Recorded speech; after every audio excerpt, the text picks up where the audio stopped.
Okay, so I see quite a lot of grey sort of energy in here, meaning maybe this month is a bit more contemplative or, more quiet or calm, sort of an inner feeling month. But that's just from the grey energy around. We do have some really lovely cards to talk about, but let's first of all work through and see how many major arcanas you have. 1, 2, 3, 4, 5 major arcanas, which seems about what most people are having. We have court cards. We have 1, 2, 3, 4, 5. So this does involve people in your month, other people than just yourself. So your thoughts and ideas might be moving around situations or relationships that are occurring around you and the energies that are being brought from them.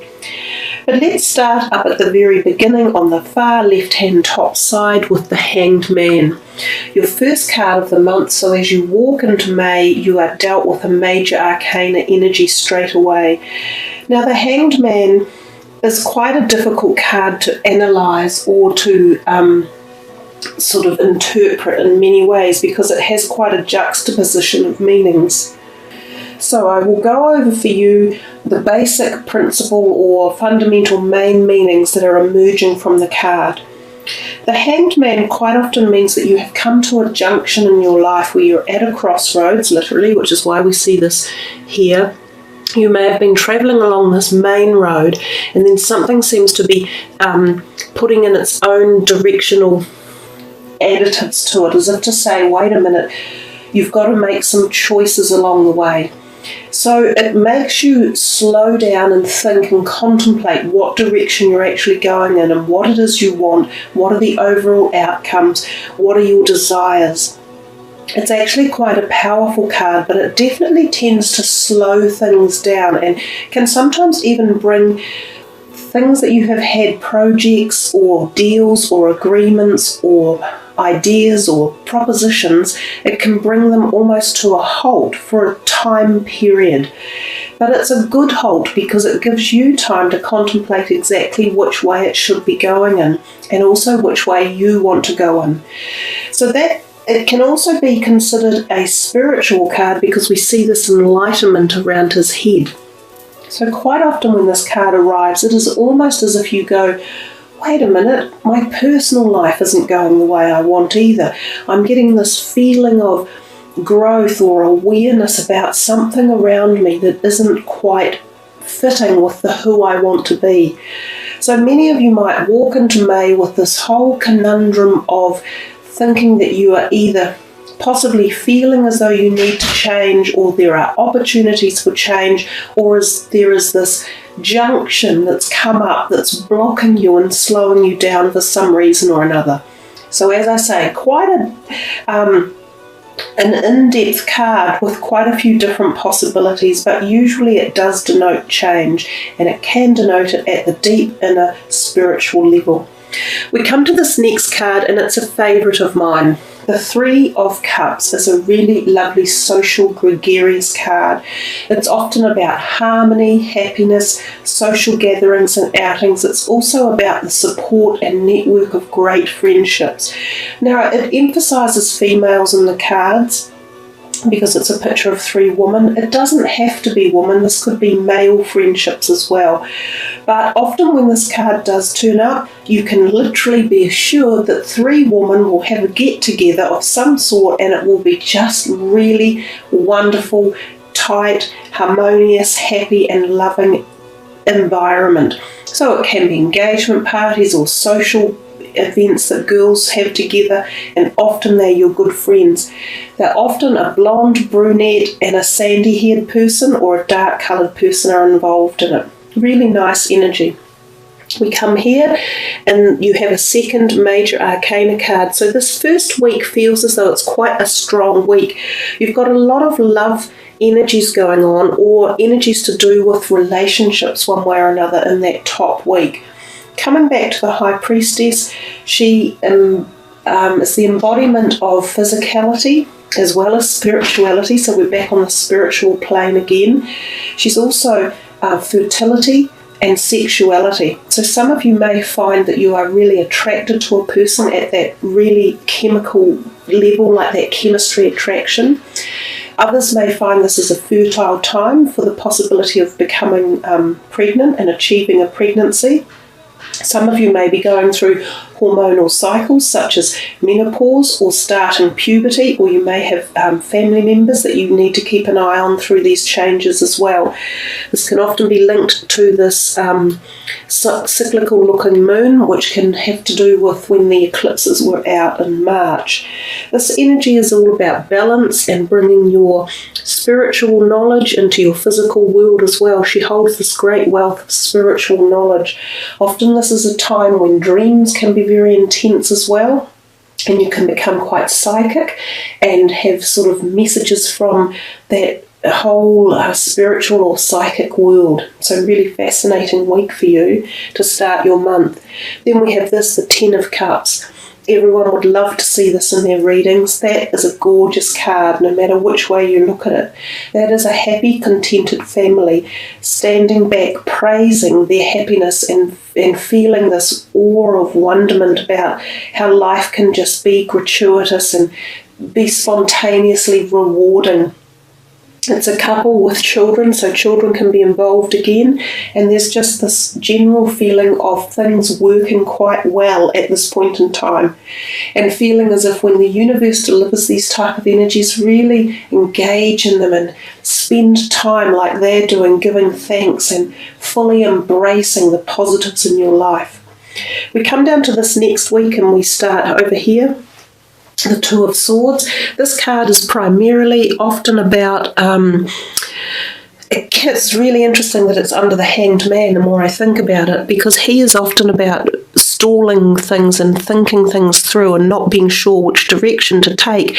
This one is just exemplifying that again. She sits there blindfolded, not entirely sure that she knows which direction she should be travelling in. She holds the answers, but she needs to go within to do a little bit of thinking.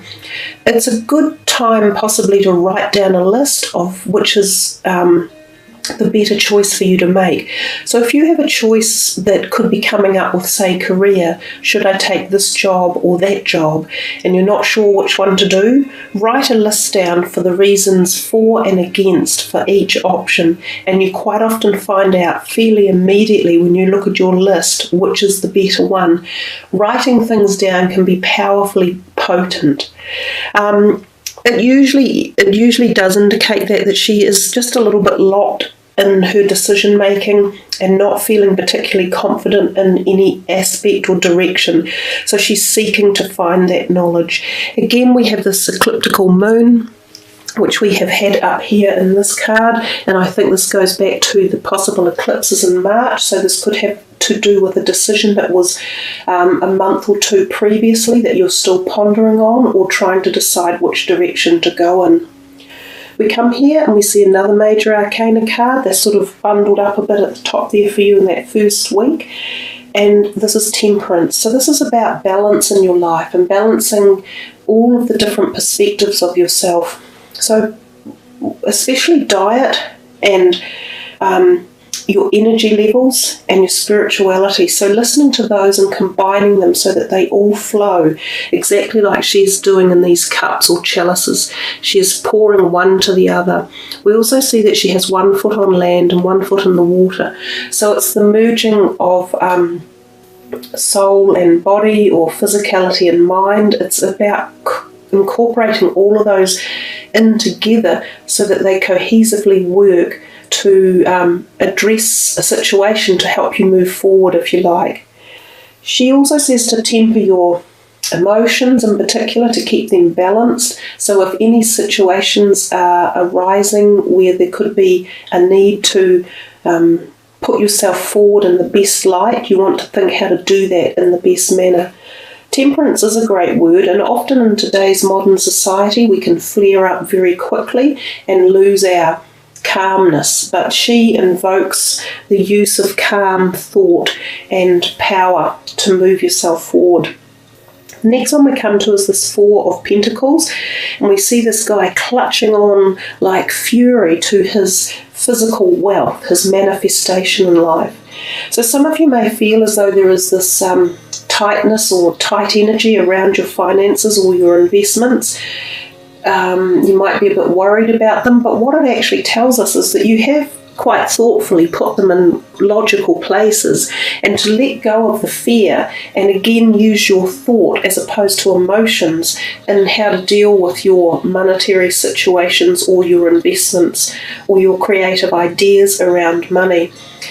I often think too this card can be literally money coming into you sometimes via a heart message or a heart giver. So sometimes that can be money that's gifted to you one way or another from a family member or perhaps from a charity. So you may see a slight increase in funds around this time if you can let go of any fear that surrounds it. Open yourself up, to the universe and let money flow in. When we hold things tight and we hold them in fear, we stop them from coming in. So you stop that positive flow. We see this guy next here at the end of the second week in May, and he is the King of Cups. He's a water sign energy and often an older man. He could be someone who is coming to you in the form of a new relationship or someone in your circle of friends or work colleagues, that he's there for a reason. He possibly has something to say. He's very calm and someone that you can go to who is a great mentor or a person who will listen to any problems that you've got that you want to offload. He could be like a counsellor or a psychologist or someone or a health person who helps you out, any of those type of things. Alternatively, he may be, as I said, someone who you find attractive, and there could be a heart connection coming in. Now remember, not all heart connections have to be romantic, they can just be great friendships as well. The other thing about this particular format of reading, I watched this particular style grow from an older lady that I had come across a few years ago, and I learnt this style from her. She had a particular way of dealing with each card and the interpretations, which is really what I'm embellishing in the reading. But one thing that she did say was that they were not necessarily completely static with the times of the cards and the placements of them, that there was a fluidity, that they could move either way by a week or so. So this could move itself up into April and this could move itself into June. So don't cut yourself off completely when I say this one is the exact end of the second week in May. There could be a little bit of movement, so allow for that as well. We come to the third week and we see this, another court card, so the Page of Swords. So this is when people are around you. And there's three of them in a row, and then you've got another one here. So it seems like the middle of May, your thoughts or energies or time are partly spent on dealing with other people in your life. So again, we come back to thinking, are they work type oriented people or within your family that needs addressing, or are they romantic? Which there could be two of them here, or are they siblings or career oriented? These two on the left, the two swords, could be more career or legally obligated, because they often are, they're air sign people, and they're often to do with words or verbalization or things like lawyers or legals or documents along those lines. The pages are younger, they're more youthful. They often come in to excite the energy or to get new ideas going, or to show us the youthful perspective of life. And that can be quick, fast, impatient, turbulent, moving things around. So expect a little bit of that type of energy at the beginning of this third week. And in fact, it keeps going. It even it amplifies itself, because the Knight of Swords, he just charges back on into this Page of Swords. So for a little while here, you might have this either type of person coming in who scintillates life and gets it really pumped up and activated, which is quite cool. In fact, it's yourself, isn't it? It's you are the air sign as well. So it could be yourselves just really harmonizing with your own energy or getting activated, or it's people coming in doing these sort of things, or it's the possibility of some sort of projects or wordy or legal activity going on around this point in time. We come to the Sun, major arcana card in this third week. It's another card of fertility. You've got two cards that speak of fertility and sexuality and conception and child or pregnancy. Also children. This is quite a young looking week in here. You've got all these youthful type energies. So kids or people or social things that are young that pertain to the youth. Something's on your mind about youth in this particular week. But the Sun is a beautiful energy and it's a major arcana. It tells us to remind ourselves of the glory that the Sun gives us. It gives us life. So it's like a real boost of energy to your life and to your ideas and your prospectus and your directions and your energy and your health, absolutely everything. So really jump on the Sun when the energy's coming through. Get outdoors, enjoy the outdoor energy, connect with the Sun physically, wear yellow, address your solar plexus energy through your body, which is here, and energize it and strengthen it. This is about inner strength as well. It's definitely about conception, and it can be about new relationships. And because you've got these two surrounding it, it feels as though some of you may very well be in for a new relationship, and it could be with a water sign energy. So this again is a sort of a proposition along those lines. It can very much be connected somehow to your heart. So whether or not a proposition comes to you about a project you're even passionate about or you're really driven about, that's also the potentiality, not just a romantic interest, but there could be one coming for you.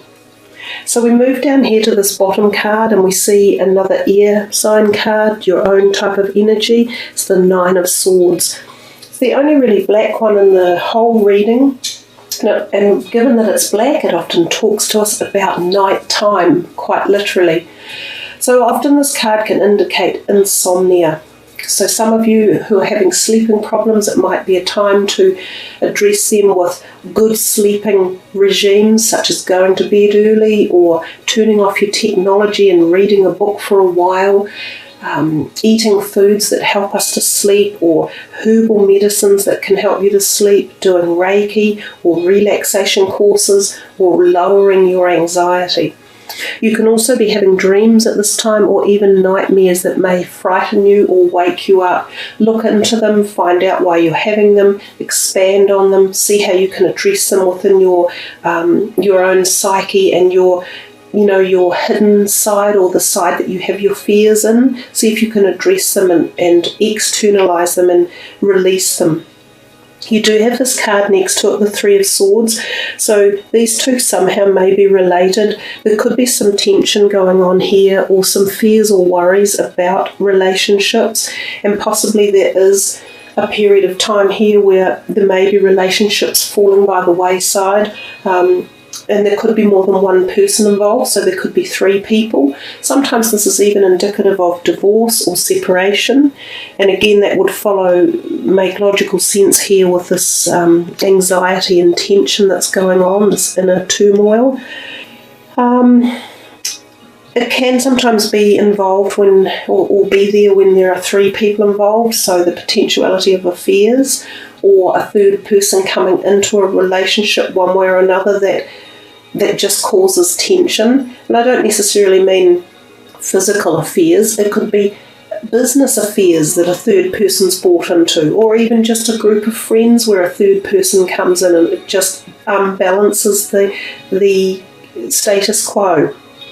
But often it does mean endings, and it tells us that when there are endings, what is the next step? New beginnings. And this card, the Magician, perfect magic, the number 1, brand new startings. So remember, when you have endings, they happen for a reason, and they usually progress us on further in life to our next step. And that's exactly what we're here to do. We're here to learn and grow and continue to move and evolve. when you get an ending like that and you get a powerful card right next to it with another one above it, giving double the energy, you're almost getting like being lit by a power surge or firecrackers or something to the heavens. And they're saying to you, let go of all this, pass it out and grab onto this opportunity, because this is where you will empower yourself to move forward into this creative connection as you move into June. The Magician is magical, as is the Sun. They are mighty, they're eternal, they're like, they have the the never-ending life cycle above them, so they often have karmic influences around them, past life energies, bringing that and rebalancing it, cleansing it and renewing it into this life. You can choose whether it's love, finances, career, intellect, creativity. But when it comes knocking on your door, be ready to grab it, because it's there for a short time, and if you don't grab it, it will just sail on by and you'll miss a whole lot of wonderful opportunities. And your last card for the month is this Page of Wands. Again, he is looking out and into the next month. He is very creative. He exudes ideas, thought, knowledge, inspiration, starting of projects, the brand new essence of everything new and beginning and exciting. He could literally be a person who is in the month, who is in either your family or your workforce area. Often he is associated with careers and workforce, so it could be a person around you that's either promoting an idea for you or making you get that creative connection within. Sometimes they are younger because he is a page, and often they don't necessarily stay around for a long time, but he's playing a role somehow in your month of May. So there you are, Gemini. I really like your reading. It's got a lot going on. You have moments in the month where you're unsure and you are wondering which way to go, but you gain an awful lot of extra universal energy and support and strength, and I think you sort a lot out yourself if you apply yourself and work logically and temper things out throughout the month. And you certainly have this great energy around of happiness and stability somewhere in your life, and you also have moments of fairly quite strong spiritual connection and the ability to perhaps perceive why you feel any tensions or worries at any directions you're going in your life, and take the time to sort them through and work on them.